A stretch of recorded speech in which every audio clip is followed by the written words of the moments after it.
Buenos días. Vamos a dar inicio con la clase del día de hoy. Esta sesión vamos a revisar el tema de glándula suprarrenal. Es la siguiente glándula endocrina que vamos a revisar. Al igual que con la glándula tiroides, vamos a empezar hablando un poco sobre la anatomía macroscópica y las características generales de la glándula suprarrenal. La, las glándulas suprarrenales son dos pequeñas glándulas que, como su mismo nombre lo indica, se encuentran en la parte superior o en el polo superior de ambos riñones. Son dos pequeñas glándulas que se encuentran en la parte superior o en la parte de arriba del riñón izquierdo y del riñón del lado derecho.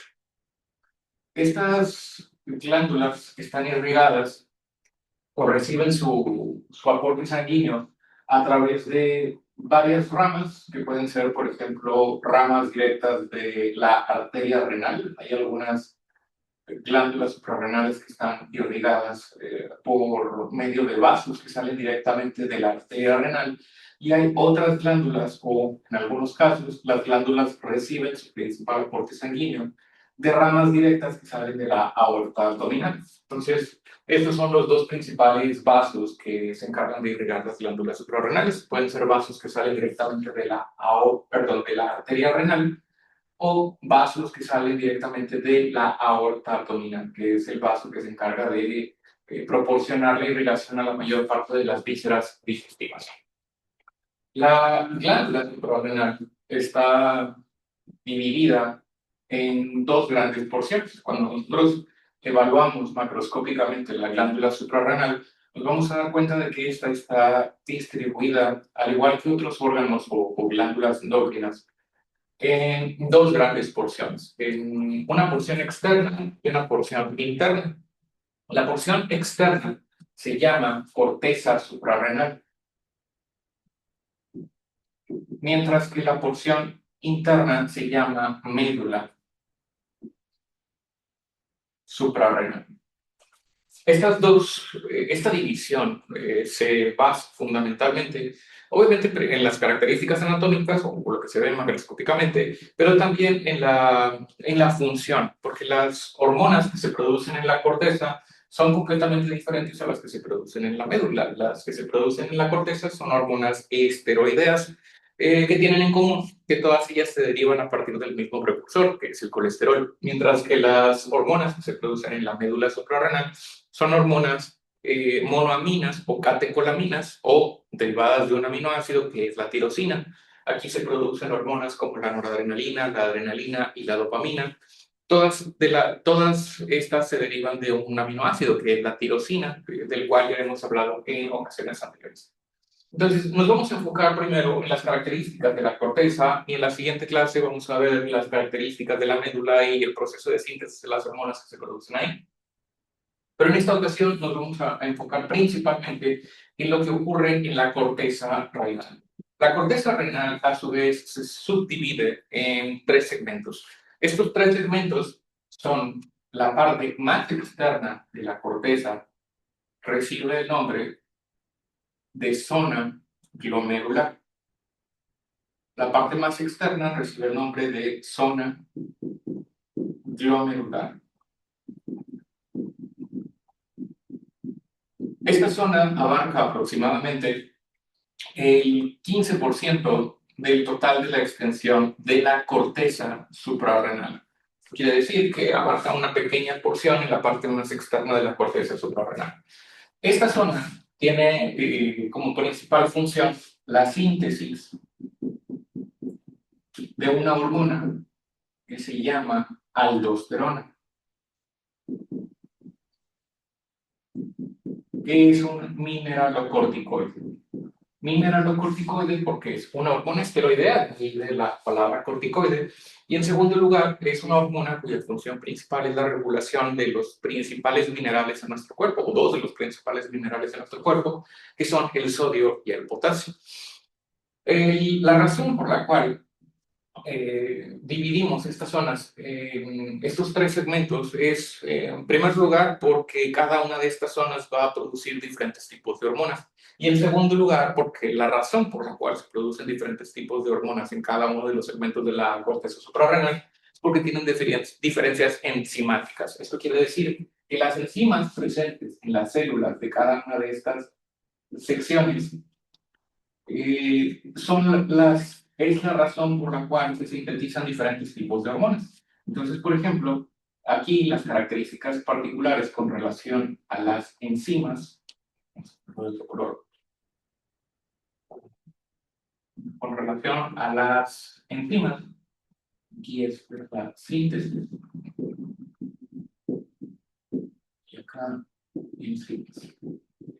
Una característica muy importante, una de las características más importantes de la zona glomerular es que de las tres zonas de la corteza suprarrenal, esta es la única que tiene una enzima que se llama aldosterona sintasa.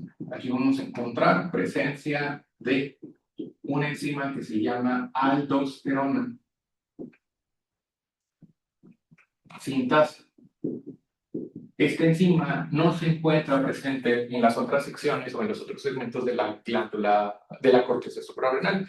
Y otra característica importante de esta porción de la corteza suprarrenal es que aquí hay ausencia de una enzima que también es muy importante, que es la 17 alfa hidroxilasa. Entonces, más adelante vamos a regresar a estas enzimas. Ahorita solamente lo vamos a mencionar de forma superficial y ahorita más adelante vamos a entender cuál es el impacto o la relación que existe entre la presencia o ausencia de estas enzimas en el proceso de síntesis de las hormonas. Otra hormona que se sintetiza también en la zona glomerular, que en general se sintetiza en las tres capas de la corteza suprarrenal, que es la corticosterona, pero ahorita más adelante hablamos de esa otra hormona.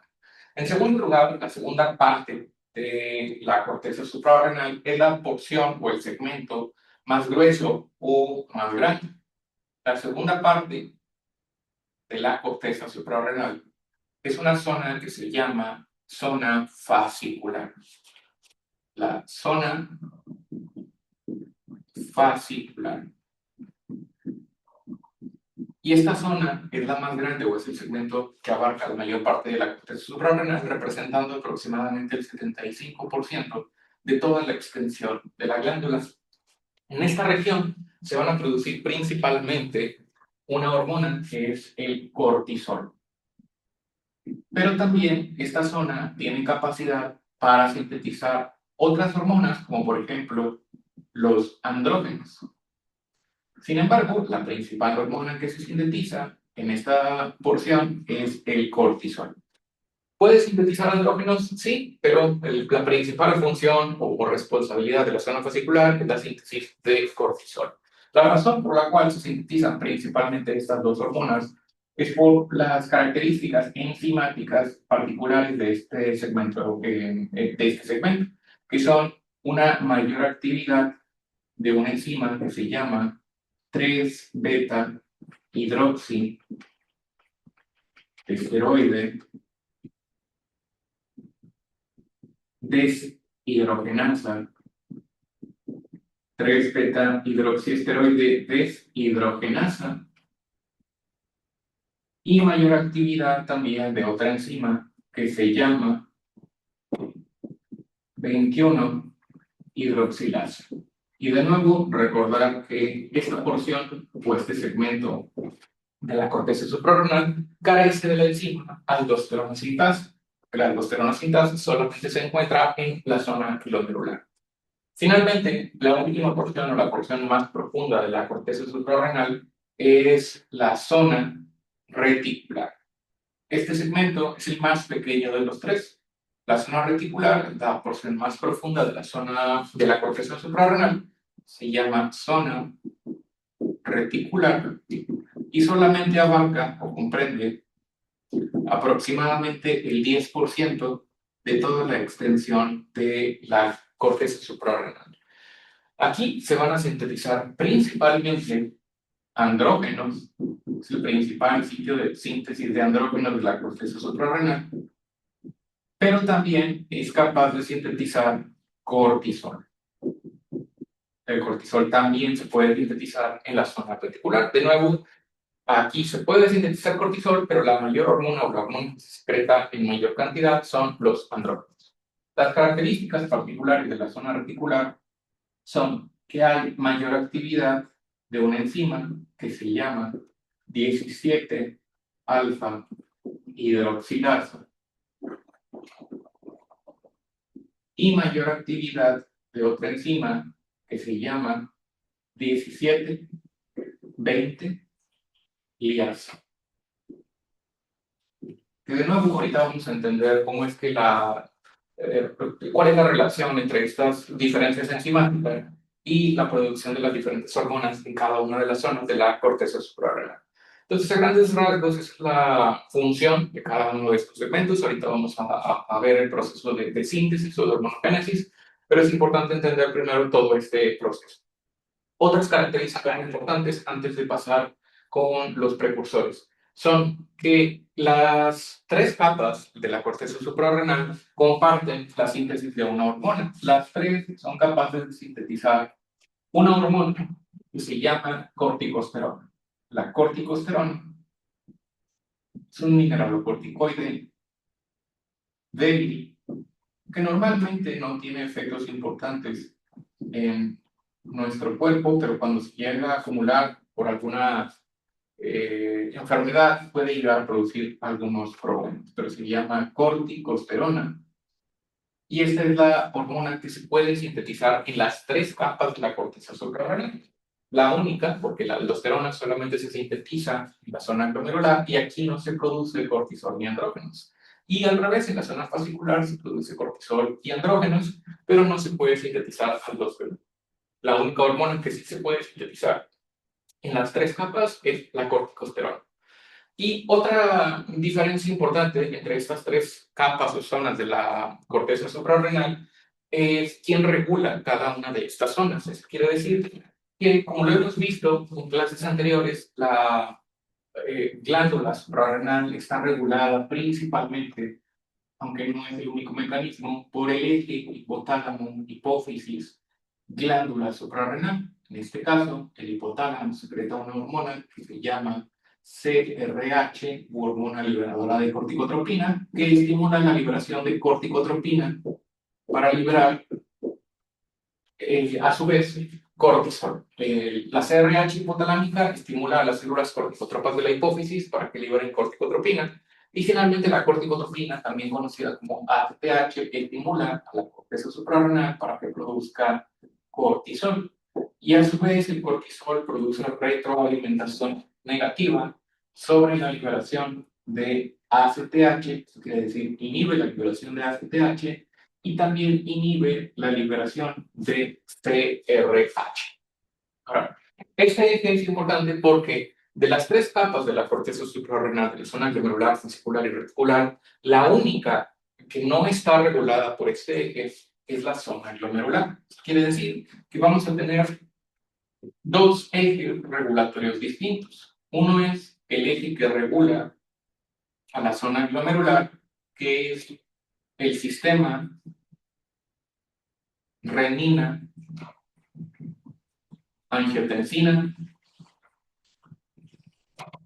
aldosterona, del cual ya hablamos en clases anteriores. No, con ustedes no he hablado de este eje, pero más adelante hablamos de este eje. El sistema renina, angiotensina, aldosterona. Este eje se encarga del control principal de la presión arterial. La renina es una hormona que se libera desde los riñones, que estimula la conversión de la angiotensina hepático en angiotensina 1, que posteriormente se convierte en angiotensina 2 y finalmente la angiotensina 2 es el principal estímulo para la liberación de la aldosterona, que es una hormona que se encarga de la reabsorción de sodio y la secreción de potasio. Entonces, el RAS, o el sistema renina-angiotensina-aldosterona, se encarga justamente de la liberación de la aldosterona. Pero los otros dos, o las otras dos capas de la corteza suprarrenal, que son la zona reticular y la zona fascicular, estos no están regulados por el RAS, estos sí están regulados por el eje hipotálamo-hipófisis.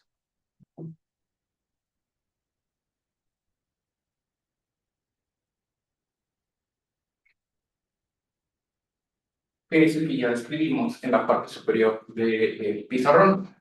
Entonces es importante tenerlo en cuenta, porque aunque nosotros no nos vamos a enfocar tanto en enfermedades, cuando ocurre alguna patología de la corteza suprarrenal o de la glándula suprarrenal, casi siempre afecta a las tres capas. Pero cuando se trata, por ejemplo, de una enfermedad secundaria, que sería una afectación de la hipófisis, o terciaria, cuando se trata de una afectación del hipotálamo, muchas veces la liberación de aldosterona está preservada, no hay una afectación de esa capa, mientras que solamente se afecta la liberación de andrógenos y la liberación de cortisol, porque estas sí están reguladas por corticotropina o ACTH. Entonces, de nuevo, esto es una breve introducción de las hormonas que produce la corteza suprarrenal. Hoy no vamos a abordar la médula, esto lo vamos a ver en la siguiente clase, y de las diferentes enzimáticas, de las cuales vamos a volver a hablar ahorita más adelante, que lleguemos al proceso de síntesis hormonal. El siguiente tema que vamos a ver es, al igual que como lo vimos con la glándula tiroides, el proceso de hormonogénesis, cómo se sintetizan las hormonas suprarrenales o las hormonas esteroideas de la corteza suprarrenal.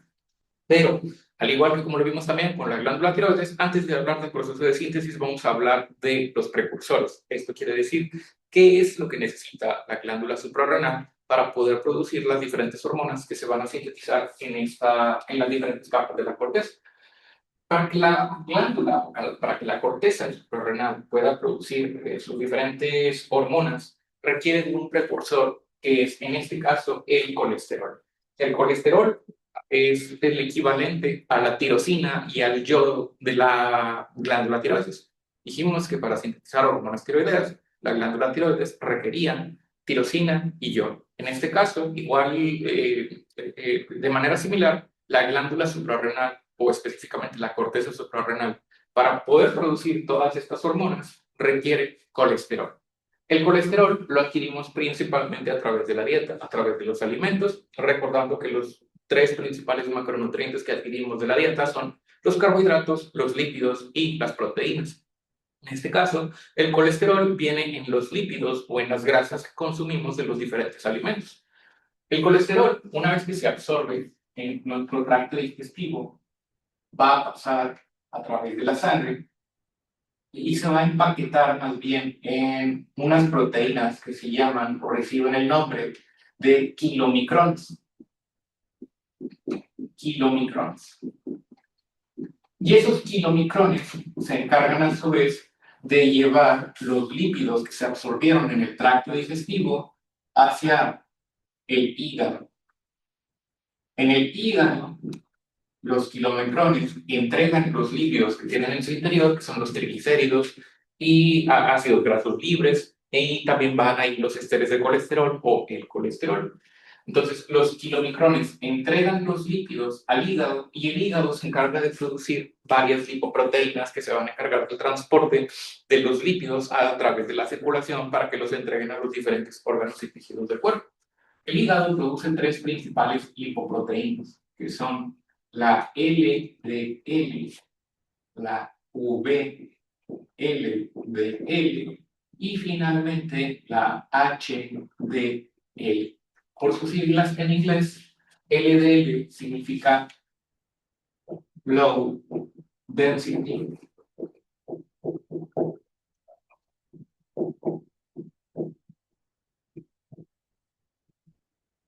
lipoproteína de baja densidad.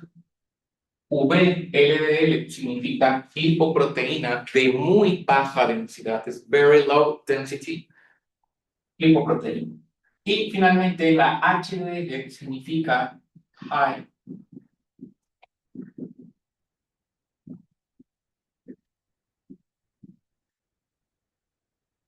Estas proteínas o lipoproteínas se encargan de transportar los lípidos hacia los diferentes tejidos o de regreso o en retorno hacia el hígado.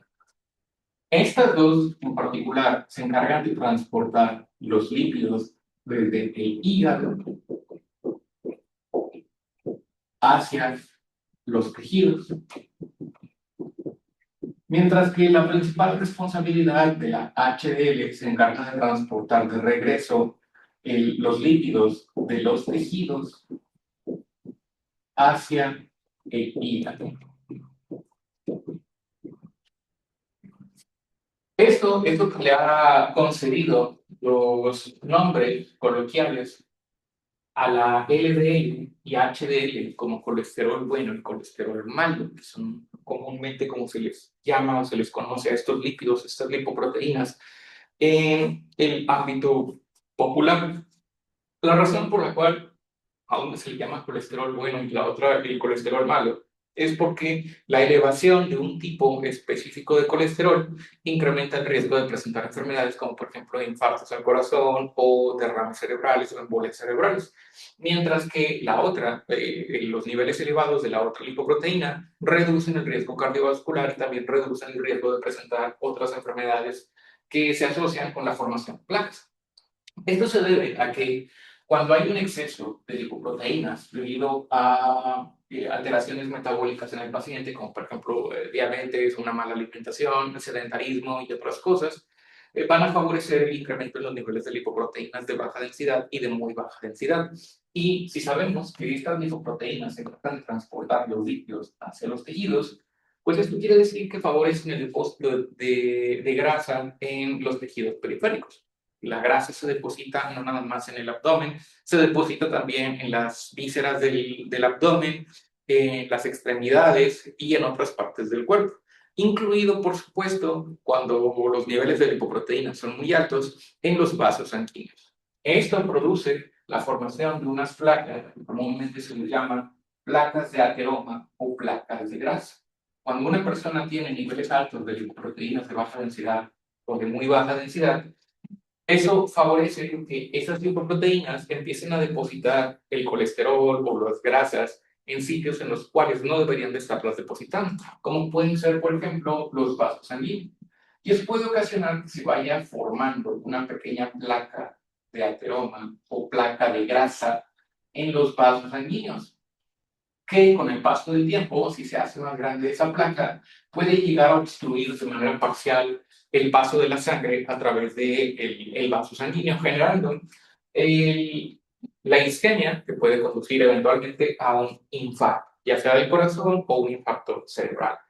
Por lo tanto, niveles elevados de este tipo de proteínas se asocian con enfermedades cardiovasculares, lo cual ha hecho que, de nuevo, coloquialmente se les llame colesterol malo. Por otro lado, la HDL tiene la función opuesta, la función de retornar los ácidos grasos o el colesterol de los tejidos hacia el hígado. Por lo tanto, podríamos decir que los niveles de lipoproteínas de alta densidad son deseables, porque lo que yo quiero es tener altos niveles de estas lipoproteínas que encarguen de tomar el colesterol de los tejidos periféricos y lo lleven de regreso hacia el hígado. Por lo tanto, a estas coloquialmente o popularmente se les conoce como un colesterol bueno. Cuando ustedes piden un perfil bioquímico, cuando le hacen un perfil bioquímico a una persona, normalmente reporta los niveles totales de colesterol. Pero los niveles totales de colesterol son la suma de estos tres tipos de lipoproteínas. Esto quiere decir que cuando ustedes leen colesterol total, se refiere a la suma del colesterol malo, o sea, de LDL, VLDL, pero también va incluido el colesterol bueno, el HDL. Entonces, el valor de colesterol total, pues no necesariamente implica que una persona tenga mayor riesgo de enfermedades cardiovasculares. Para conocer con mayor detalle o precisión si realmente tiene un riesgo o no de tener enfermedades cardiovasculares, obviamente hay otros factores, pero estamos hablando de este particular, requerimos un perfil de lípidos completo. Y el perfil de lípidos completo básicamente lo que hace es separar estos tres tipos de lipoproteínas. Esto quiere decir que en lugar de que el laboratorio o la hoja del laboratorio me diga cuál es el valor del colesterol total, me dice cuál es el valor específico de las lipoproteínas de baja densidad, las lipoproteínas de muy baja densidad y las lipoproteínas de muy alta densidad, porque de esa manera ya puedo distinguir yo si el colesterol total del paciente se encontraba elevado, porque tenía solamente o principalmente elevado el colesterol de baja densidad, que es el colesterol malo, o si era porque tenía elevado el colesterol bueno, que puede ocurrir, por ejemplo, más frecuentemente en las mujeres, porque las mujeres tienden, epidemiológicamente, tienden a tener con mayor frecuencia niveles altos de HDL en comparación con los hombres, que tienden a tener niveles más bajos de HDL o colesterol bueno, lo cual hasta cierto punto, obviamente no es el único factor, pero explica por qué las mujeres tienden a tener una menor tasa de infartos al corazón y también una menor tasa de infartos cerebrales. Pero bueno, eso es tema para otro momento. Entonces, ¿cuál es el propósito de estar viendo todo esto? Simplemente saber de dónde viene el colesterol. ¿Por qué? Ya vimos que el colesterol, obviamente lo absorbemos a través de las grasas, los alimentos, lo absorbemos y luego se transporta en estos kilomicrones que llegan hasta el hígado. Y en el hígado, este órgano se encarga de empaquetar ese colesterol y lo mete en estas lipoproteínas de baja densidad. Los mete en estas lipoproteínas de baja densidad y esas lipoproteínas son las que van circulando o se dirigen a través de la sangre hacia los diferentes órganos y tejidos que requieren el colesterol, porque la glándula suprarrenal no es el único tejido que requiere de este lípido. Hay otros tejidos, como por ejemplo los ovarios y los testículos, que también producen hormonas esteroideas, que también requieren colesterol para realizar sus funciones. Entonces, todo esto de nuevo es nada más para saber que el colesterol que capta la glándula suprarrenal lo va a obtener a partir principalmente de estas lipoproteínas, de las lipoproteínas de baja densidad.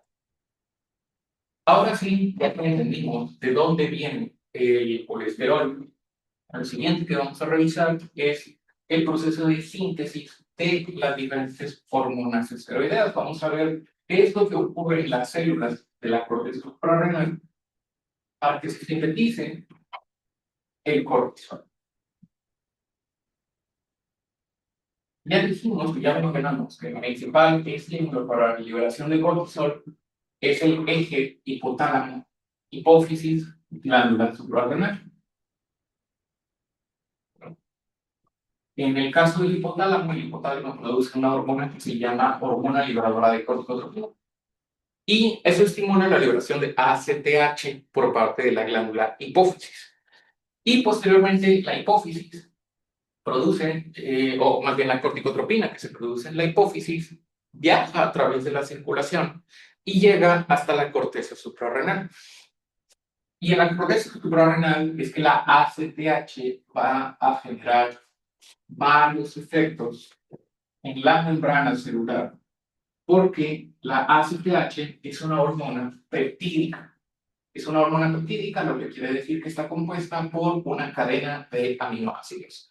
Entonces, como es una hormona peptídica, la ACTH, también esto nos indica, para empezar, que es una hormona hidrosoluble.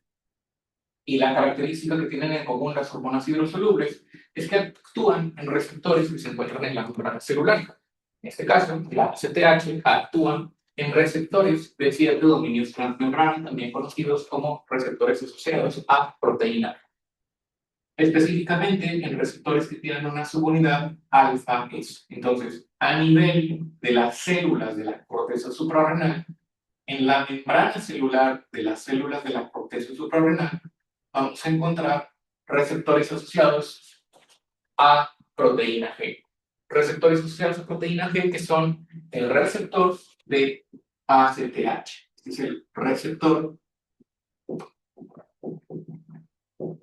de corticotropina o de ACTH. Y aquí es justamente en donde va a actuar la ACTH o la corticotropina, que es el principal estímulo para la producción y liberación de cortisol. Vamos a saltarnos algunos pasos para llegar directamente a lo que nos interesa.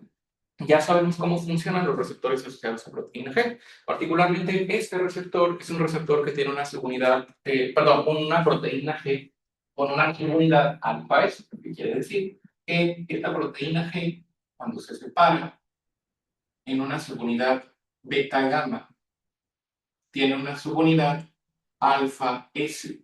Y las subunidades alfa-S lo que hacían era estimular a la adenilciclasa,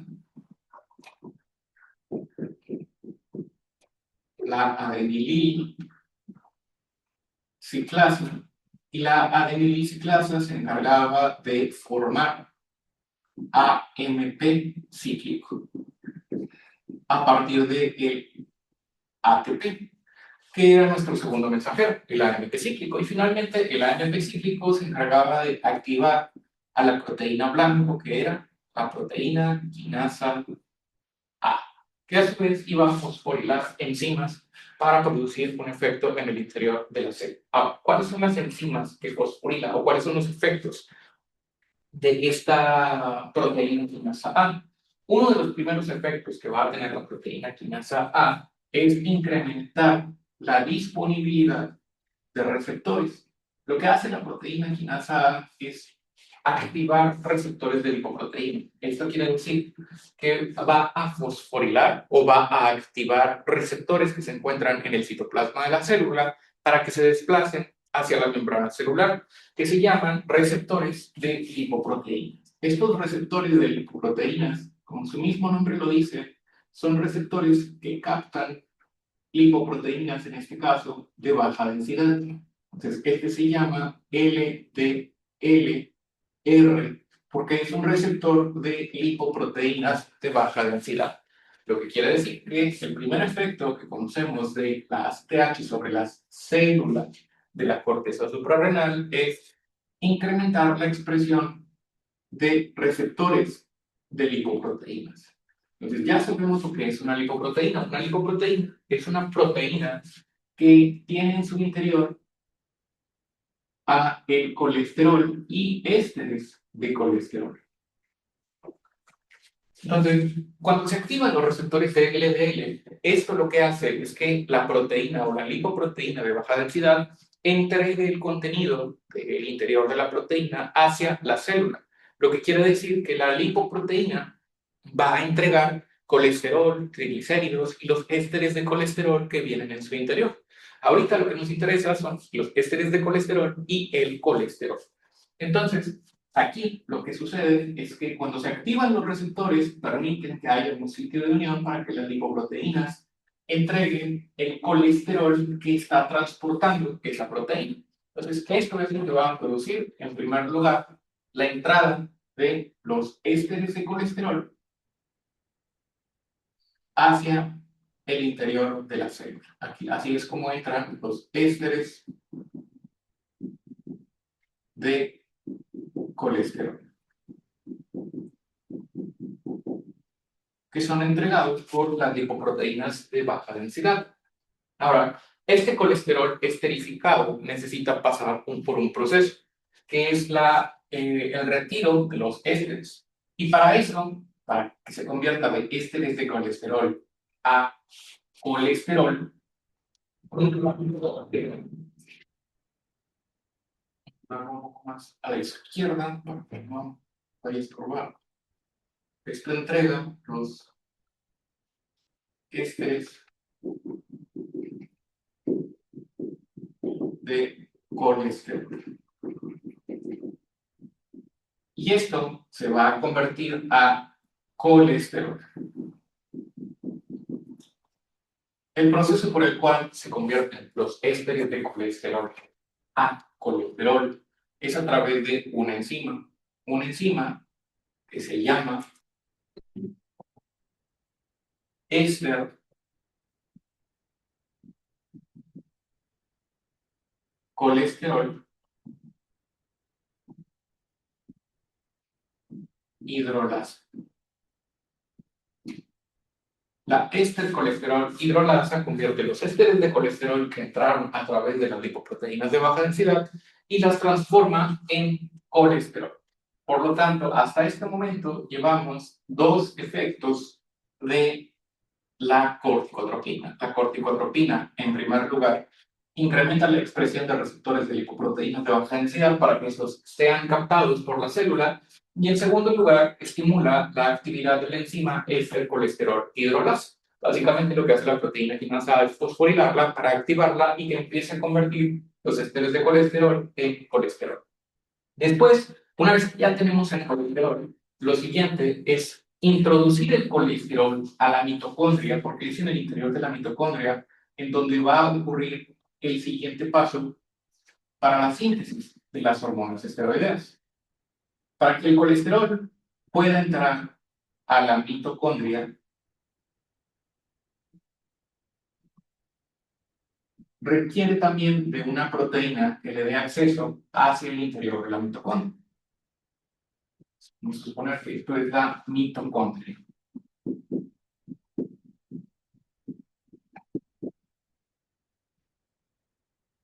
Para que el colesterol pueda entrar a la mitocondria, requiere de una proteína transportadora.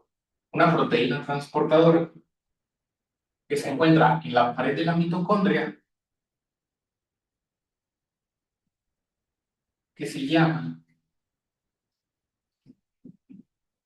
STAR.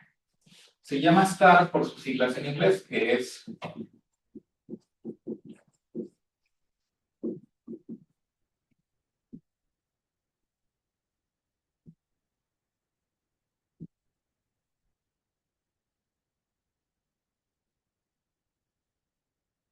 proteína reguladora esteroidogénica. Esta proteína reguladora esteroidogénica se llama así porque hasta cierto punto limita la formación de la esteroidogénesis. Perdón, no la formación de la esteroidogénesis, limita la esteroidogénesis, que es la formación de las hormonas esteroideas. Entonces, esta proteína es necesaria para que el colesterol pueda entrar a la mitocondria. El colesterol requiere al estar para poder entrar a la mitocondria. Sin esta proteína, el colesterol no puede continuar su proceso de conversión a las hormonas esteroideas. Entonces, aquí es donde vemos el tercer efecto de la ACTH. Otro de los efectos de la ACTH es estimular la actividad de la proteína reguladora esteroidogénica, o STAR. Por lo tanto, hasta este momento llevamos tres efectos de la corticotropina a través de sus receptores. Incrementar la actividad del receptor de LDL, incrementar la actividad de la colesterol hidrolasa y finalmente también incrementar la actividad de la proteína reguladora esteroidogénica que permite la entrada del colesterol hacia la mitocondria.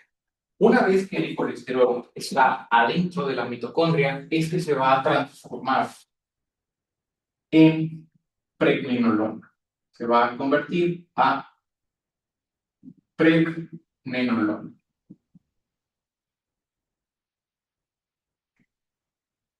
Y esa conversión a pregnenolona ocurre a través de otra enzima. Esta enzima se llama colesterol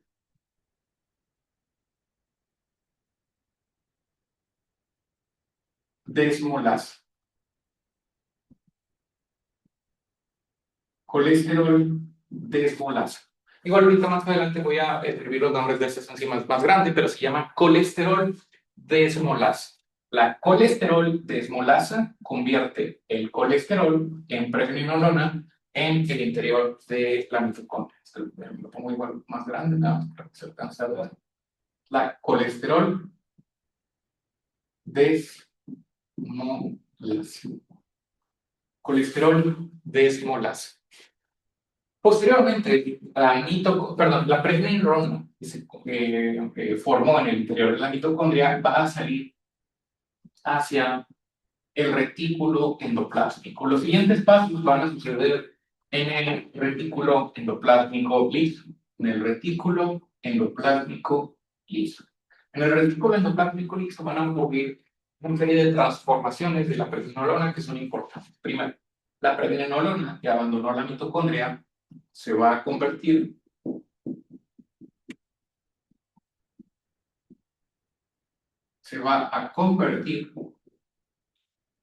a 17 hidroxipregnenolona.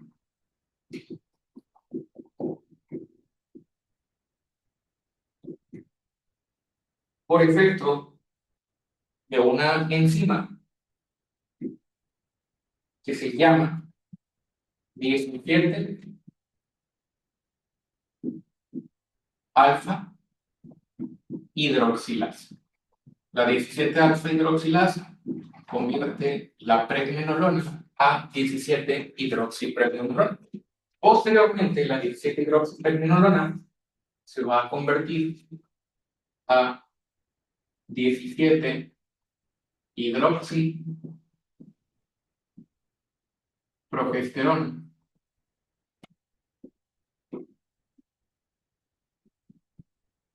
por otra enzima que se llama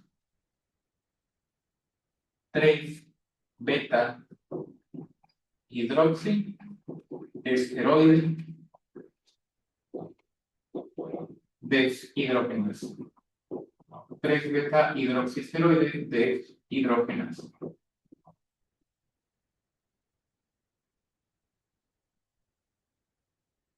Y finalmente,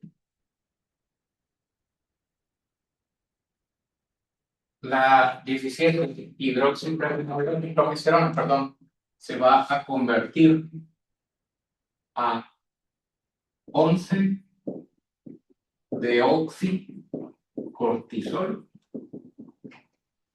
por el efecto de otra enzima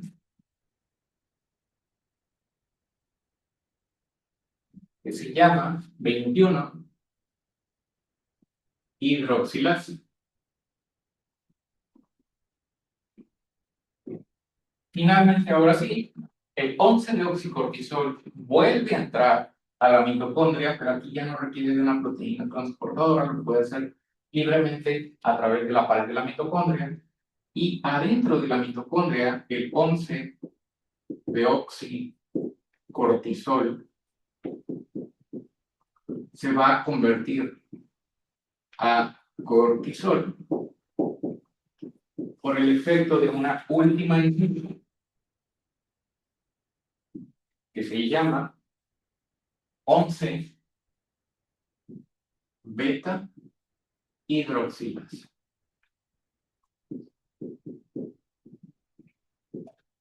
11-deoxicortisol se convierte a cortisol por el efecto de la 11-beta hidroxilasa. Y el cortisol, al ser una hormona liposoluble, como las hormonas tiroideas, puede abandonar fácilmente primero la mitocondria y posteriormente abandona sin ningún problema la célula de la corteza suprarrenal para dirigirse hacia la circulación, recordando que todas las hormonas no abandonan el órgano a través de un conducto, sino que lo hacen directamente hacia la sangre, en este caso atravesando la membrana celular.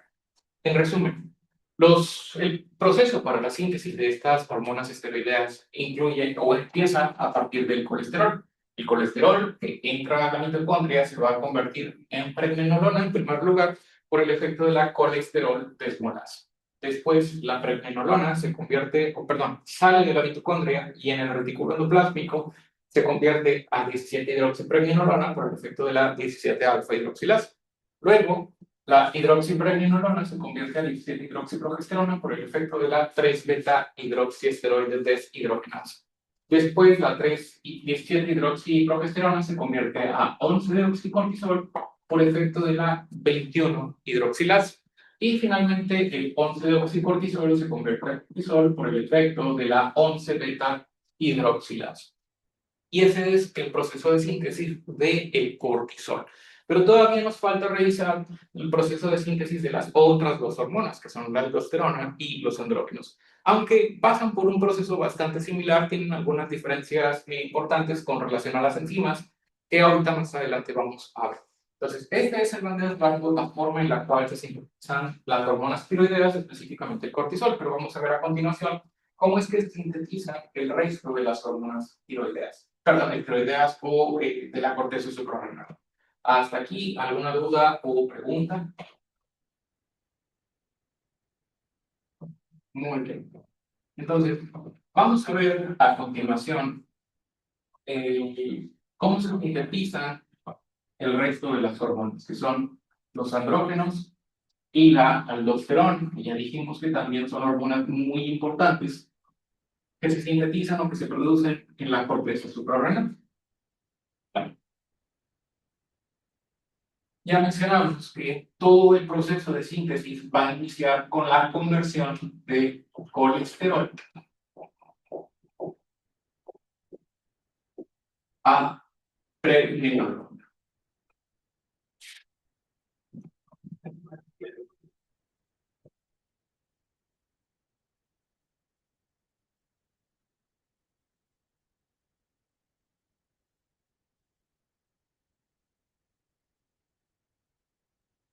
Luego, la pregnenolona se convertía a 17 hidroxipregnenolona.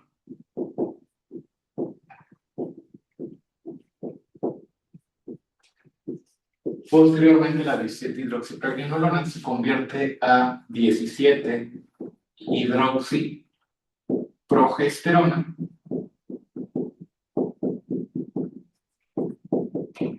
que se va a convertir a 11 deoxicortisol y finalmente se va a convertir a cortisol.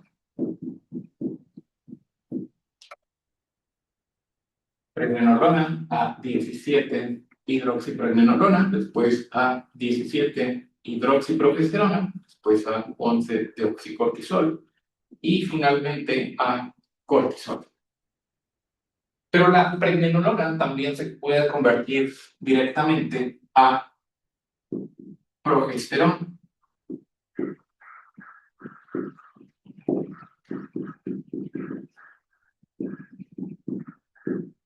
Y la progesterona se puede convertir a 11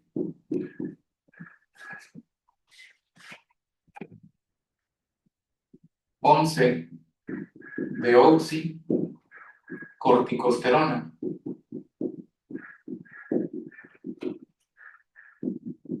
que a su vez se pueden convertir a corticosterona.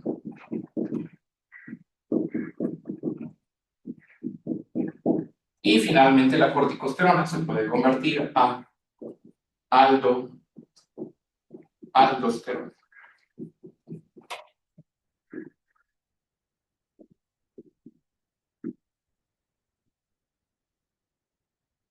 Y finalmente la dihidroxipregnenolona también se puede convertir a dehidroepiandrostenediona.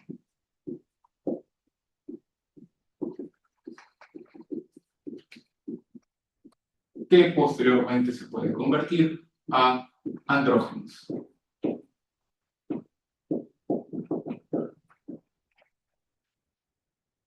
Todo esto es a través de las diferentes enzimas de las cuales ya vemos. Por ejemplo, hablamos acá de la colesterol desgualasa,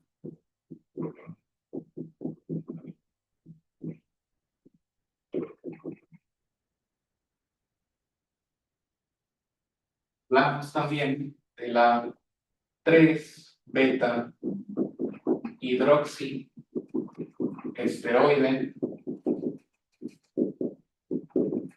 deshidrogenasa,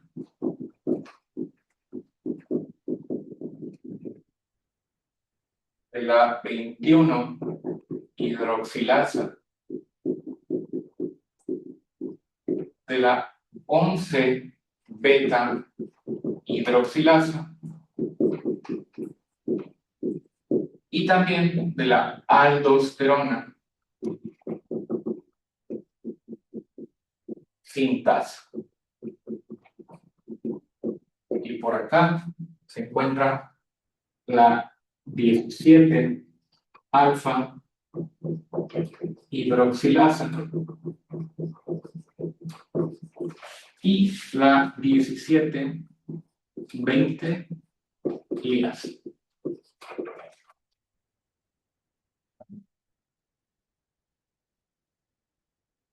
La 3-beta hidroxiesteroide deshidrogenasa se encarga de estas tres conversiones, que son conversión de pregnenolona a progesterona, conversión de 7-hidroxipregnenolona a 17-hidroxiprogesterona y de la conversión de dehidroepiandrostenediona a andrógenos.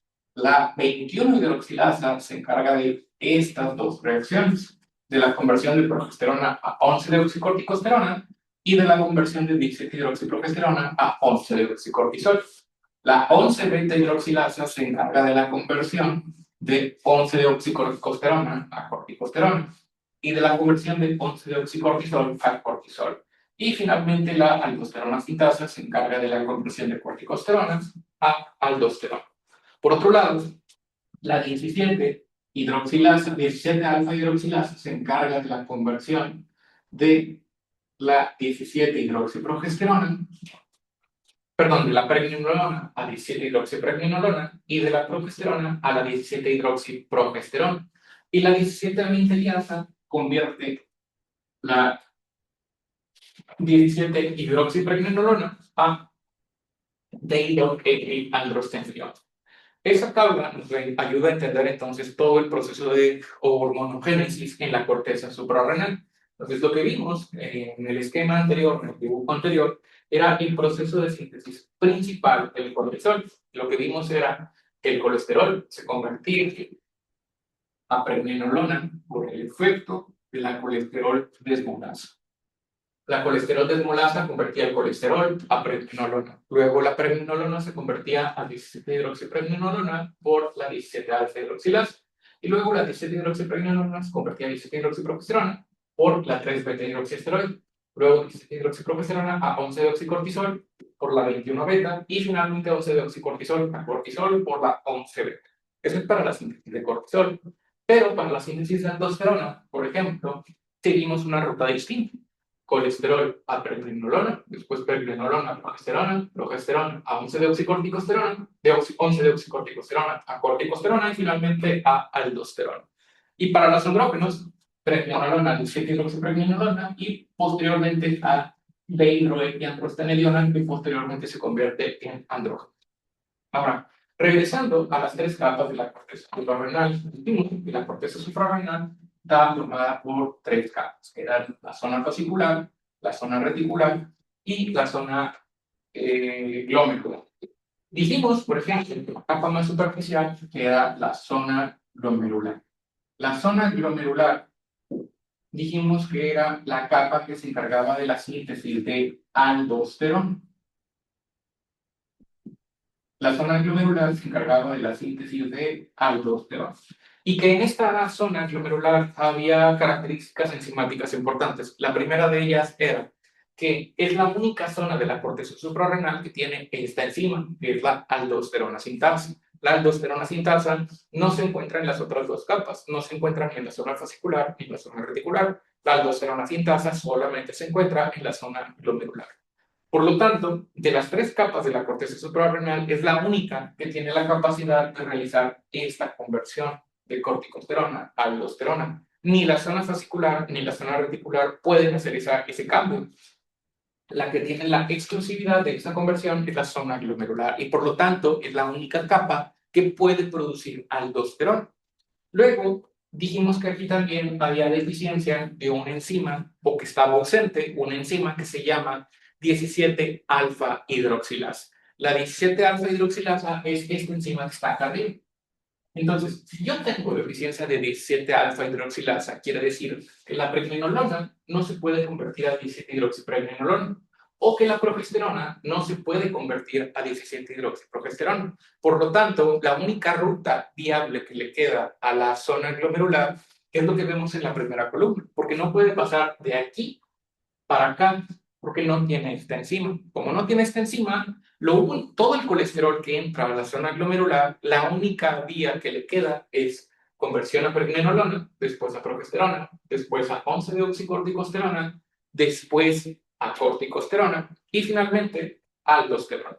Esa es la razón por la cual la zona glomerular solamente puede producir aldosterona, pero no puede producir cortisol ni andrógenos por la deficiencia o ausencia de esta enzima. Si no hay 17-alfa-hidroxilasa, estas dos no se pueden sintetizar. Después sigue la zona fascicular. La zona fascicular es la zona que se encarga principalmente de la producción de cortisol. Y aquí dijimos que había mayor actividad de estas dos enzimas, que son la 3-beta-hidroxiesteroide y la 21-hidroxilasa. Como estas dos son las que predominan, tienden a convertir la mayor parte del colesterol hacia las hormonas que se sintetizan en la parte inferior de la tabla. Esto quiere decir que van a producir principalmente cortisol y también corticosterona, pero no pueden convertir aldosterona, no pueden sintetizar aldosterona porque no hay aldosterona sintasa, porque la aldosterona sintasa solamente se encuentra en la zona glomerular. Y finalmente, también pueden sintetizar andrógenos, pero los sintetizan en menores cantidades, porque porque sí tienen presente en la zona fascicular la 17-alfa hidroxilasa y también está la 17-20 liasa, pero no están en la misma cantidad o en la misma concentración en comparación con la zona reticular. Es por eso que la principal hormona que se sintetiza en la zona fascicular es el cortisol.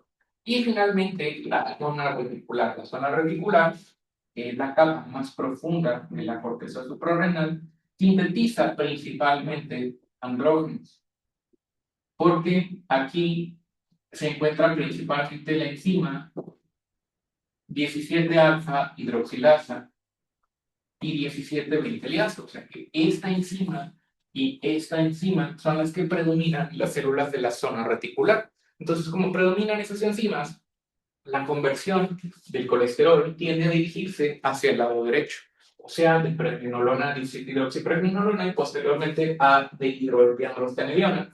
Lo mismo para la progesterona. Entonces, como tiende a irse hacia el lado derecho, la mayor síntesis de hormonas en esta región es la producción de andrógenos. Pero aún así, la zona reticular también tiene 3-beta-hidroxigenasa, también tiene 21-hidroxilasa y también tiene 11-beta-hidroxilasa. Por lo tanto, quiere decir que es capaz de sintetizar cortisol y corticosterona. Lo único que no puede sintetizar la zona reticular son la aldosterona, que es que para sintetizar esta hormona necesito aldosterona sintasa, y ya dijimos que la única parte que tiene aldosterona sintasa es la zona glomerular. Entonces, este proceso, de nuevo, es similar a lo que vimos en el esquema anterior, nada más con ciertas variaciones, porque depende de qué enzimas son las que están actuando sobre los precursores o sobre el colesterol, lo que se va a sintetizar. Pero es importante diferenciar o recordar las diferencias enzimáticas que existen en cada una de las capas de la corteza. Otro punto muy importante sobre este esquema es que nos permite entender por qué cuando una persona tiene deficiencia de una de estas enzimas va a desarrollar ciertas características particulares. Por ejemplo, existe una enfermedad que se llama hiperplasia suprarrenal congénita.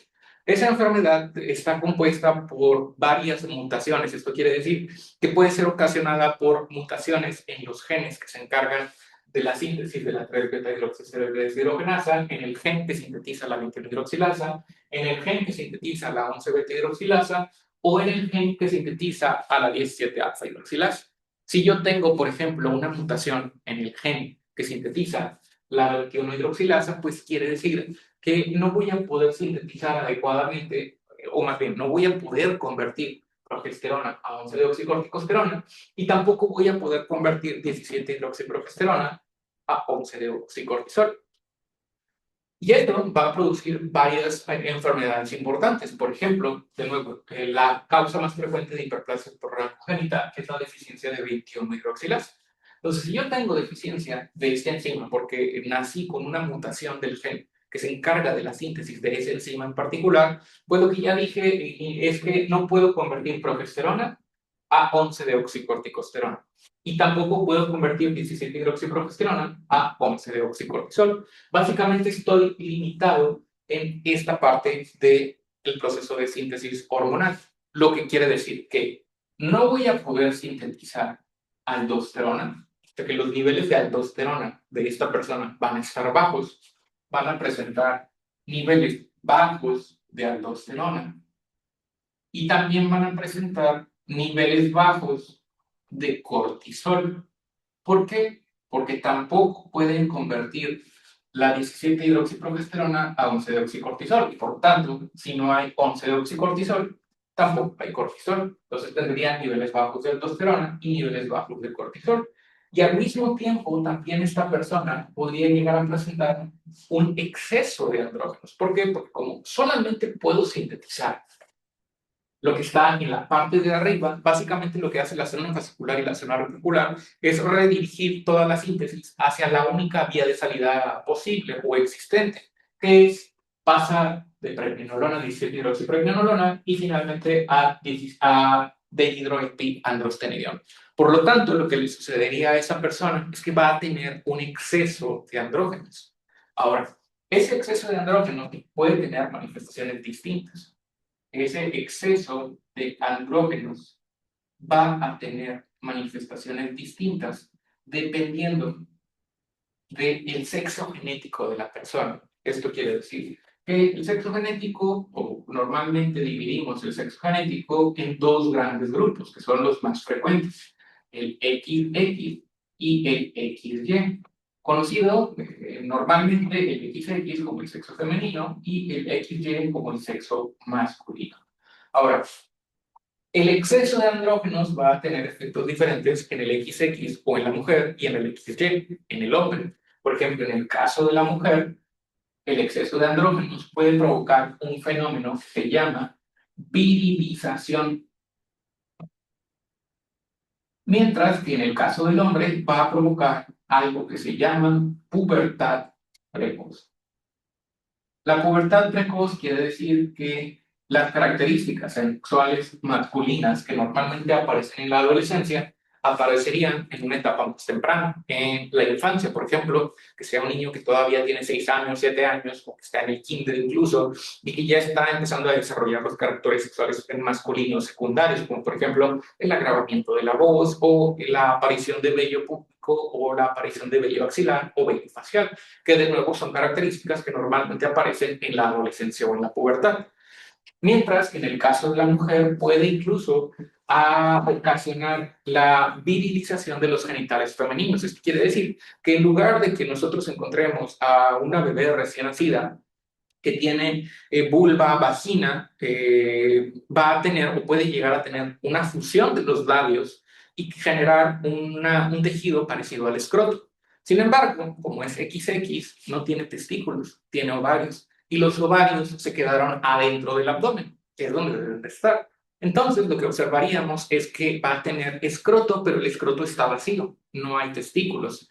Al mismo tiempo, el clítoris puede presentar, por el exceso de andrógenos, un agrandamiento de tamaño, lo que se le conoce como hipertrofia del clítoris o clitoromegalia, y eso puede simular incluso las características de un falo o de un pene. O sea, puede tener características sexuales masculinas externas masculinas, pero el sexo genético ser un XX. Y todo eso se puede llegar a producir simplemente por una mutación que produzca una deficiencia enzimática, la deficiencia de la 21 hidroxilasa. Puede llegar a producir que un producto XX tenga características sexuales masculinas externas debido a la deficiencia de esta enzima.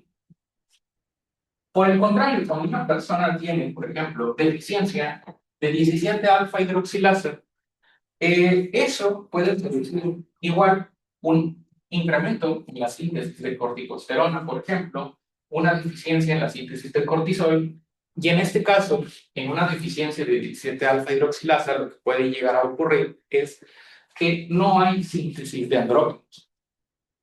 Porque si la persona mutó el gen o tiene una mutación en el gen que sintetiza la 17-alfa-hidroxilasa, no puede convertir pregnenolona a 17-hidroxiprogenolona, lo que quiere decir que no va a ser capaz de sintetizar andrógenos. Y esto también puede producir problemas. Ante una deficiencia de 17-alfa-hidroxilasa, vamos a tener una reducción en la cantidad de andrógenos. Y esa reducción en la cantidad de andrógenos también va a producir diferentes problemas dependiendo del sexo genético de la persona. Por ejemplo, si se trata de un XX o un XY. Si se trata de un producto XX, que no, técnicamente sería una mujer, lo que ocurriría es una condición que se llama infantilismo sexual. El infantilismo sexual es cuando una persona que tiene características femeninas no desarrolla los caracteres sexuales secundarios asociados a los andrógenos. Por ejemplo, no desarrollaría la aparición de vello púbico o de vello axilar, sino que sus genitales, incluso ya en la etapa adulta, o sea, ya cuando pasó de los 15 años, 16, 17, 18 años, sigue sin tener presencia de vello púbico, lo cual pues no es algo común, no es normal en una adulta. Se le llama infantilismo sexual porque se quedó con los genitales todavía parecidos hasta cierto punto a los de un infante o a los de una niña. Por eso recibe el nombre de infantilismo sexual. Pero por otro lado, en el caso del XY, el producto masculino, ante la falta de andrógenos, no habría un proceso de diferenciación adecuado durante el proceso de embriogénesis hacia las características sexuales masculinas. Por lo tanto, este producto podría presentar lo contrario, podría presentar feminización. Esto quiere decir que podría ser un producto XY genéticamente, pero que tenga características sexuales externas de un producto femenino. O sea, que en lugar de tener pene y en lugar de tener escroto con testículos, puede llegar a tener labios vaginales, vagina, pero no tendría útero ni tendría los anexos asociados al sexo femenino. Puede que tenga solamente un canal vaginal que no llega a nada, que llega a un fondo de saco cerrado, no llega a un cervix como ocurre normalmente en la anatomía femenina. Entonces, este tipo de errores congénitos pueden aparecer debido a las mutaciones en los genes que se encargan del proceso de síntesis de las hormonas esteroideas, como por ejemplo la deficiencia de 21-hidroxilasa o la deficiencia de 17-alfa-hidroxilasa. De hecho, esta, siendo la forma más común, está incluida dentro del tamiz neonatal. El tamiz neonatal, del cual también ya hemos hablado en clases anteriores, es una prueba que se le hace por ley a todos los bebés nacidos en México y en muchos otros países. Pero en México, por ejemplo, nuestro tamiz neonatal incluye la medición de TSH para detectar de manera temprana el hipotiroidismo congénito, de lo cual ya hablamos en la clase anterior, y también incluye la medición de esta sustancia o de esta molécula. ¿Por qué? Porque si una persona tiene deficiencia de 21-hidroxilasa, que es la forma más común de hiperplasia suprarrenal congénita, ya dijimos que no podría convertir 17-hidroxiprogesterona a 11-deoxicortisol y tendría falta de cortisol. Y tampoco podría convertir progesterona a 11-deoxicorticosterona, lo cual produciría falta de aldosterona. Por lo tanto, las que se acumularían de manera normal serían la progesterona y la 17-hidroxiprogesterona, pero se acumularía todavía más esta, porque la progesterona todavía se puede convertir a 17-hidroxiprogesterona. Entonces, lo que medimos, por ejemplo, para confirmar esta enfermedad, cuando una persona tiene deficiencia de 21-hidroxilasa, son los niveles de 17-hidroxiprogesterona, que estarían anormalmente elevados en una persona que tiene esta deficiencia enzimática. Y como ya lo dijimos, es importante detectarlo de manera temprana, porque, por ejemplo, si se tratara del caso de un producto XX, si yo no lo trato de manera adecuada o si yo no lo trato de manera adecuada, pues podría llegar a provocarle una virilización y eso obviamente tener consecuencias para la fertilidad de ese producto, porque si ese producto no se trata de manera temprana, puede que ya no sea fértil si es que pasa demasiado tiempo expuesto este producto XX al exceso de andrógenos. Por eso es importante detectarlo de manera temprana para poder corregir el problema a tiempo y que no haya consecuencias graves en el largo plazo. Esta tabla de nuevo es importante porque, aunque no les vamos a preguntar por características específicas de cada una de las deficiencias, sí pueden venir preguntas en el examen en las cuales se les cuestione, por ejemplo, sobre cuál de estas moléculas se acumularía o estaría deficiente en el caso de una deficiencia de 11-beta-hidroxilasa, de deficiencia de hidroxilasa o deficiencia de 17-alfa-hidroxilasa, porque en teoría, si entienden el proceso de hormonogénesis o el proceso de síntesis de las hormonas esteroideas, pues deberían de ser capaces de deducir qué es lo que pasaría si está ausente o está deficiente alguna de estas enzimas durante el proceso de embriogénesis. Hasta este momento, ¿alguna duda o pregunta? Muy bien. Entonces vamos a continuar.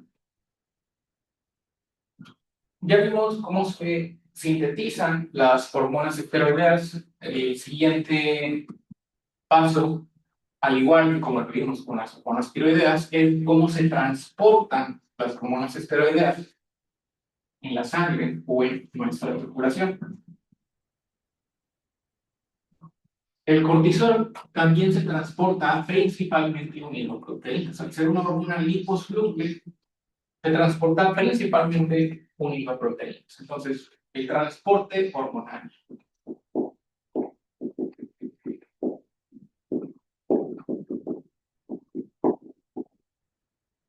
El cortisol se va a transportar de dos formas. De forma libre, que es básicamente el 10% de todo el cortisol que se libera hacia la sangre, se transporta disuelto o de forma libre en el plasma, y el cortisol unido a proteínas.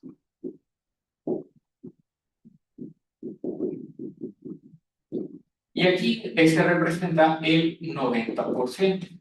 Este 90% se distribuye en dos proteínas principales. Dos proteínas son las encargadas de transportar este 90% del cortisol. La primera de ellas es la globulina fijadora de corticoides o de corticosteroides. Por sus siglas en inglés, es la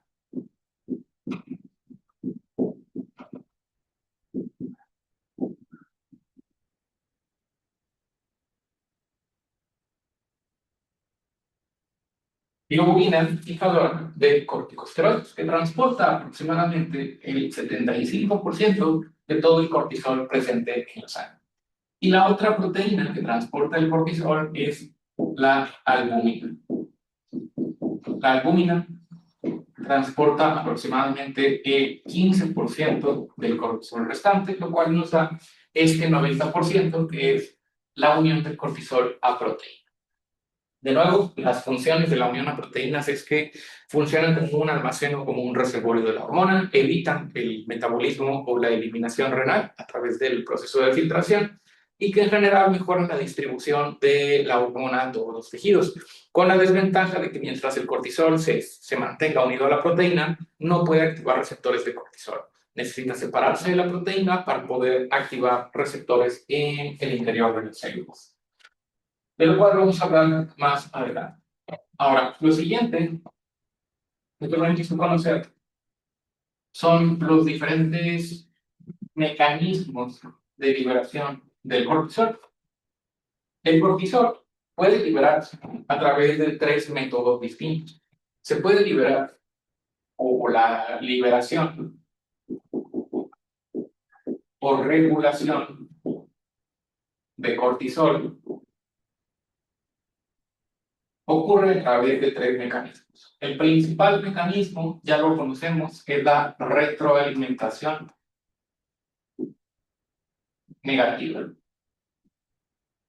de la cual ya hemos hablado en clases anteriores. La retroalimentación negativa es el eje hipotálamo, hipófisis, glándula suprarrenal, en la cual el hipotálamo libera TRH, u hormona liberadora de corticotropina, para que estimule a las células corticotropas de la hipófisis en liberar corticotropina o ACTH.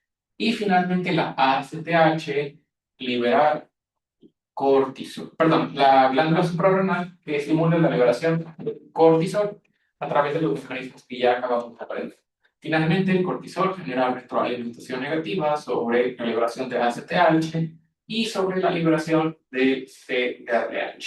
Y así como lo vimos con la glándula tiroides, en las cuales había patología primaria, secundaria y terciaria, había hipotiroidismo primario, secundario y terciario, e hipertiroidismo primario, secundario y terciario, lo mismo aplica para el cortisol, nada más que obviamente cambian los nombres de las hormonas. Pero una persona también puede tener hipocortisolismo o hipercortisolismo primario, si se afecta la glándula suprarrenal, secundario, si se afecta la hipófisis, y terciario, si el afectado es el hipotálamo. Pero funciona de una manera bastante similar a lo que sucede con la glándula tiroides. Entonces, este es uno de los mecanismos para liberar cortisol o regular la liberación de cortisol, la retroalimentación negativa. Pero tenemos otros dos mecanismos independientes. El primero de estos es el ritmo circadiano o el ciclo circadiano. El ritmo circadiano ya lo vimos también con otra hormona que era la hormona del crecimiento. El ritmo circadiano se refiere a un patrón pulsátil de liberación del hipotálamo de algunas de sus hormonas, y en este caso, la hormona que se libera de manera pulsátil a lo largo del día es la CRH. La CRH, u hormona liberadora de corticotropina, se libera a lo largo de todo el día, independiente de los niveles de cortisol y de este mecanismo de retroalimentación negativa. Eso quiere decir que lo que se libera de manera pulsátil no necesariamente se va a ver afectado por este eje de retroalimentación negativa, lo que quiere decir que a lo largo de todo el día nuestra glándula suprarrenal está liberando cortisol de manera constante, pero lo hace en diferentes momentos o en cantidades distintas a lo largo de todo el día. En general, en una persona en promedio que en teoría duerme durante la noche y trabaja o está despierta durante el día, el pico mayor de liberación del cortisol ocurre aproximadamente 2 horas antes de despertar, más o menos de nuevo en promedio entre las 5 y 6 de la mañana. Ahí es donde ocurre el punto más alto en la liberación o en el nivel de cortisol. Aproximadamente 2 horas antes de despertar, ahí es donde nuestros niveles de cortisol casi siempre alcanzan el punto más alto.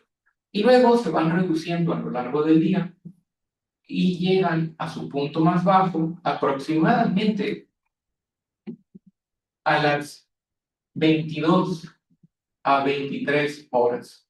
Esto quiere decir que como a las 11, 10, 11 de la noche es cuando los niveles de cortisol alcanzan su punto más bajo en nuestra sangre. Entonces, en este momento es cuando nuestros niveles de cortisol alcanzan su punto más bajo y luego cuando nos vamos a dormir empiezan a elevarse otra vez los niveles de cortisol. Empiezan a elevar niveles de cortisol y vuelven a alcanzar su punto más alto otra vez unas 2 horas antes de despertar, que es de nuevo un promedio como entre las 5 o 6 de la mañana aproximadamente. Este ciclo se respeta salvo que la persona empiece a presentar alteraciones o cambios en su patrón de sueño y vigilia. Eso quiere decir que si de manera voluntaria yo empiezo a cambiar el momento del día en el cual estoy dormido y el momento en el cual estoy despierto, porque a lo mejor me toca ahora trabajar de noche, a lo mejor entré a un nuevo trabajo y pusieron en el turno nocturno y ahora tengo que estar despierto durante la noche y cuando termina mi turno a las 7, 8 de la mañana, pues ya me voy a mi casa y me duermo unas 6 horas u 8 horas, pero estoy durmiendo durante el día. Eso cambia completamente este patrón de liberación. Y durante un par de semanas, si se mantiene ese patrón de estar despierto durante la noche y descansar durante el día, llega un momento en el cual se invierte el patrón de liberación. Esto quiere decir que ahora el pico más alto de la liberación de cortisol ocurriría durante la tarde, 2 horas antes de despertar. Y el pico más bajo de liberación de cortisol ocurriría probablemente mientras la persona o al final de las horas de trabajo de la persona, un poco antes de irse a dormir. Para que esto ocurra, necesitan pasar varias semanas, aproximadamente entre 3, 4, 5 semanas de que ese patrón se esté manteniendo de manera repetida. Eso quiere decir que si el día de hoy yo me voy a una fiesta y me desvelo y no me voy a dormir sino hasta las 9 de la mañana del día siguiente, eso no va a alterar mi patrón de liberación de cortisol, porque solamente lo hice un día. Incluso si lo hago 2 días o 3 días, probablemente no va a alterar o cambiar de manera importante la liberación de cortisol. En donde sí puede haber problemas es cuando una persona está teniendo cambios constantes en sus patrones de sueño. Y esto puede ocurrir, por ejemplo, en personas que tienen turnos rotatorios. En una persona que está cambiando constantemente sus horarios de trabajo, porque algunas empresas, por ejemplo, tienen estos turnos rotatorios en los cuales a lo mejor durante una quincena o durante un mes tienes el turno de la mañana y luego el siguiente mes te cambian al turno de la tarde y luego el siguiente mes te cambian al turno de la noche. O a veces lo hacen cada semana o cada quincena. Entonces, si yo tengo que estar cambiando constantemente mis patrones del sueño, la hora a la que duermo y a la hora a la que estoy despierto o trabajando, eso provoca un caos con este ritmo de elevación normal y va a producir, o más bien tiene efectos importantes en la mortalidad de esa persona. Hay múltiples estudios en la fecha que señalan que aquellas personas que tienen estos turnos rotatorios, que están cambiando constantemente su ciclo sueño-vigilia, o simplemente que trabajan en la noche, tienen un riesgo incrementado de padecer infartos o accidentes cerebrovasculares en comparación con aquellas personas que descansan durante la noche y que están despiertas durante el día. Aunque obviamente no se le podemos atribuir exclusivamente al cortisol, probablemente el cortisol juega un papel importante, pero obviamente también hay otras hormonas que se liberan de una manera similar y que también participan probablemente en ese incremento en el riesgo cardiovascular, por ejemplo la hormona del crecimiento y otras hormonas como la melatonina. Pero era nada más para entender cuál es la importancia de este ciclo circadiano en el patrón normal de liberación del cortisol. Y finalmente, el último estímulo para la liberación del cortisol es la respuesta al estrés.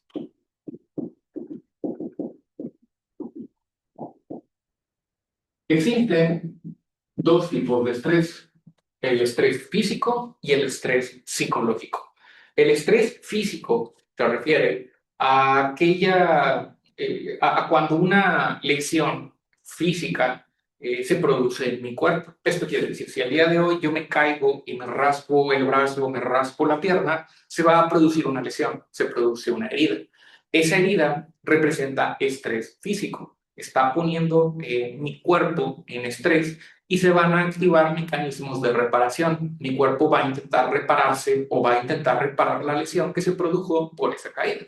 O sea, por ejemplo, si tuve una caída en la cual me fracturé el brazo o tuve una cortada y sangré, pues lo que va a ocurrir es que va a, primero, a generarse una reacción inflamatoria en el sitio donde ocurrió la herida. En segundo lugar, necesito que incremente la disponibilidad de glucosa para que los tejidos se puedan reparar de manera adecuada. O sea, si hubo, por ejemplo, una ruptura de la dermis, pues necesito repararlo y para repararlo necesito que haya un incremento en la mitosis, o sea, que las células empiecen a multiplicar para que se repare o se restaure la barrera de la piel y los tejidos que se hayan afectado. Si se afectó el músculo también, por ejemplo, se tiene que reparar también el músculo. Entonces, ¿cómo le hago o cómo le va a hacer el cuerpo para que exista toda la energía y los materiales para que ocurra la reparación, aumentando la disponibilidad de glucosa? Y ya vimos que uno de los efectos del cortisol es justamente, o bueno, lo hemos visto y lo vamos a ver más adelante, el cortisol eleva los niveles de glucosa en la sangre. Entonces, uno de los estímulos por los cuales se produce esa liberación de glucosa es que el hipotálamo, ante esa situación de estrés, empieza a liberar más CRH, lo cual se traduce en un incremento en la liberación de cortisol. Y lo hace con la finalidad de garantizar que los tejidos van a tener la glucosa suficiente o la energía suficiente para repararse, para que el cuerpo tenga el sustrato o la energía para poder enfrentarse a esa situación de estrés. Otro ejemplo sería cuando una persona tiene una enfermedad que la lleva al hospital. Por ejemplo, si el día de hoy me empieza a doler el abdomen, voy al hospital y me dicen que tengo apendicitis y que me tienen que operar para quitarme el apéndice, esa cirugía representa también estrés. Y eso podría provocar que mis niveles de glucosa se disparen. A lo mejor yo no soy una persona diabética, pero cuando llego al hospital y me empiezan a checar la glucosa, empiezan a darse cuenta de que mis niveles de glucosa están aumentados. Y constantemente a lo largo de mi estancia hospitalaria me dicen que mi glucosa está más alta de lo normal. Entonces ahí yo puedo reclamar, yo puedo decir, oye, yo no soy diabético, yo nunca había tenido este problema.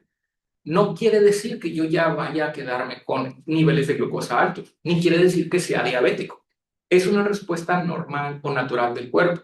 Se libera cortisol, el cortisol eleva los niveles de glucosa porque me encuentro sometido a esa situación de estrés físico. ¿En qué momento se va a restaurar la liberación normal de cortisol y mis niveles de glucosa? Cuando mi cuerpo se haya reparado, cuando haya cicatrizado mi herida, cuando yo ya pueda empezar a caminar otra vez y que ya no tenga esa inflamación generada por la apendicitis o por la cirugía, mi cuerpo o mi hipotálamo va a dejar de liberar CRH, mi glándula suprarrenal va a dejar de liberar cortisol y eso va a restaurar mis niveles de glucosa y otra vez voy a estar como estaba antes de que presentara ese proceso patológico o esa enfermedad. De hecho, es la razón por la cual no hacemos diagnósticos prácticamente de diabetes en el hospital. O sea, si un paciente está hospitalizado por una neumonía o por una infección, yo no le puedo decir que tiene diabetes en ese momento, porque ahorita los niveles de glucosa van a estar elevados justamente por la elevación del cortisol. Entonces, yo tengo que esperar a que la persona se recupere de la enfermedad que la llevó al hospital, que ya esté en su casa, tranquilo, sin estrés, y ahora sí ya mido los niveles de glucosa para ver si tiene o no tiene diabetes. Pero mientras está en ese proceso estresante, no le puedo decir si tiene o no tiene diabetes, porque yo sé que el cortisol en este momento está elevado y eso le está elevando los niveles de glucosa en este preciso instante.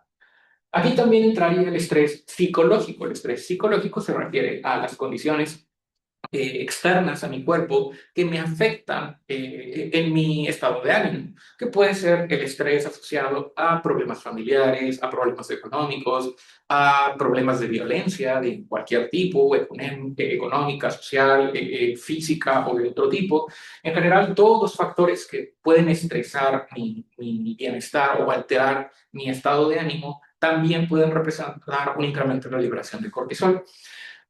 Esta respuesta al estrés fue estudiada hace muchos años por varios científicos y ellos elaboraron algo que denominaron como respuesta general de adaptación. La respuesta general de adaptación resultó de las observaciones en ratones que eran sometidos a estrés físico.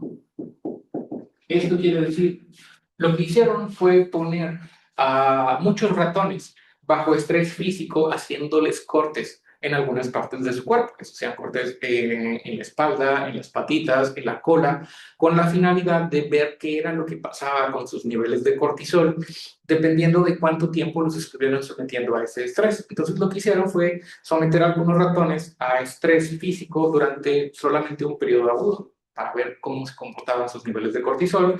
Después a otros los sometieron a estrés más prolongados, que seguían realizándoles cortes durante varios días e incluso durante varias semanas, con la finalidad de ver cómo se comportaban sus niveles de cortisol y qué respuesta había por parte de su cuerpo en durante esta respuesta al estrés. Entonces, lo que ellos vieron fue, o denominaron en esta respuesta general de adaptación, fueron tres etapas. La primera etapa era la etapa de alarma, en la cual observaron que había un incremento agudo en la liberación de cortisol, con todo lo que eso conlleva, que son los efectos fisiológicos del cortisol que vamos a ver probablemente en la siguiente clase. La siguiente fase de esta respuesta general de adaptación se llama justamente adaptación. Esto ocurría aproximadamente, perdón, la respuesta de alarma ocurría dentro de las primeras 24 horas de que el ratón se sometía a este estímulo físico estresante. La respuesta de adaptación ocurría entre 24 horas y una semana aproximadamente. Esta respuesta de adaptación, lo que ellos observaron fue que los niveles de cortisol del ratón o de los ratones se mantenían elevados, pero diferentes órganos del cuerpo se empezaban a adaptar de manera parcial a estos nuevos niveles de cortisol, pero observaban que empezaba a generar ciertos cambios patológicos en algunos órganos del cuerpo, por ejemplo, en los riñones o en el corazón. Entonces, los órganos intentaban adaptarse a este nuevo ambiente con niveles de cortisol anormalmente elevados, y el ratón era capaz de sostener este estado de estrés crónico durante un tiempo aproximado de entre una semana a 4 semanas aproximadamente. Entonces, en esta etapa de adaptación, los niveles de cortisol siguen elevados y los órganos empiezan a adaptarse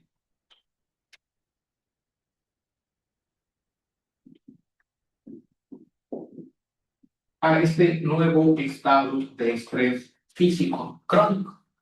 Y finalmente, la última fase de la respuesta general de adaptación era la respuesta de falla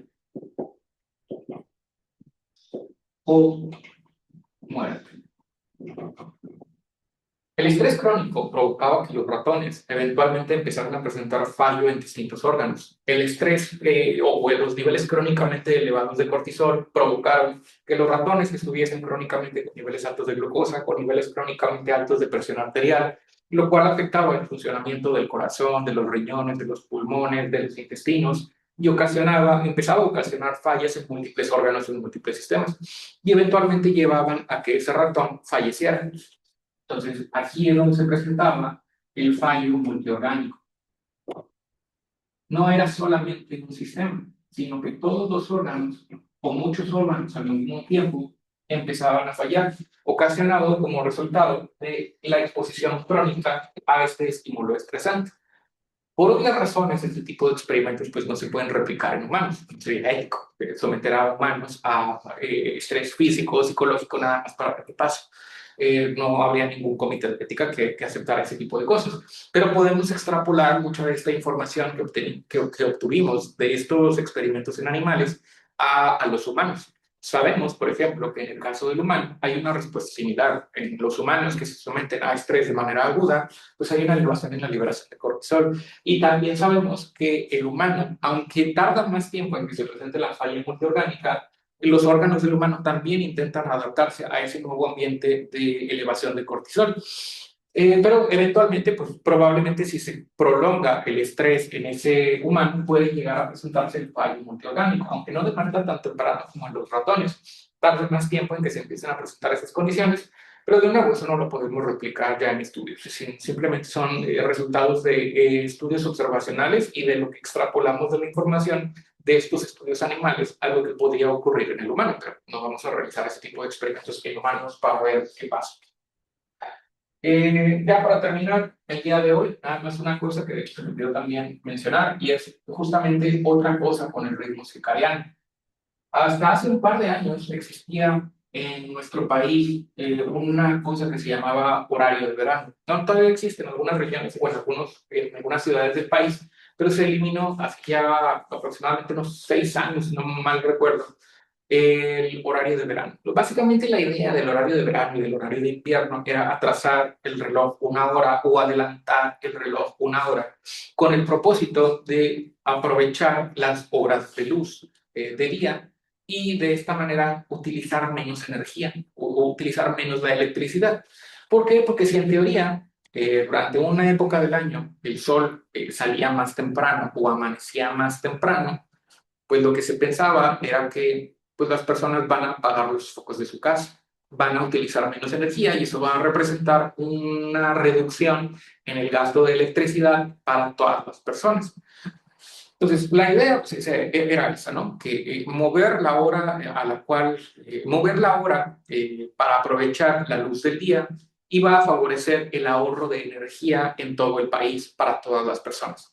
Pero nos dimos cuenta de dos cosas. En primer lugar, no ahorramos nada de energía, la gente seguía manteniendo los focos prendidos. ¿Por qué? Pues a lo mejor probablemente en automático, cuando te levantas en la mañana, pues tienes la costumbre de prender la luz, independientemente de si ya hay luz afuera, probablemente por un reflejo, pues ya prendías la luz y resultaba en que no estabas ahorrando nada.